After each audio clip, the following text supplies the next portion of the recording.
প্রচণ্ড গরমে হাঁসফাঁস অবস্থা জনজীবনের। এমন সময় মাদারীপুরের শিবচরে বিভিন্ন এলাকার মানুষের স্বস্তির ভরসা হয়ে উঠেছে তাল গাছ থেকে নামানো টাটকা তালের রস। সকাল থেকে বিকেল পর্যন্ত তাল গাছের নিচে দেখা মিলছে ক্রেতাদের ভিড়।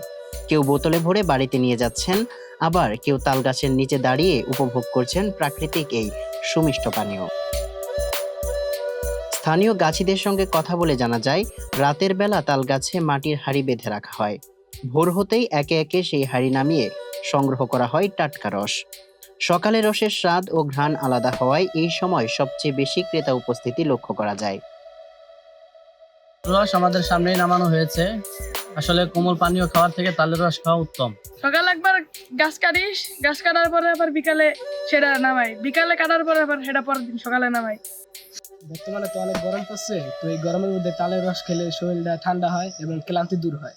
শিবচরের বিভিন্ন এলাকা ঘুরে দেখা গেছে, রস সংগ্রহের পরপরই শুরু হয়ে যায় বিক্রি।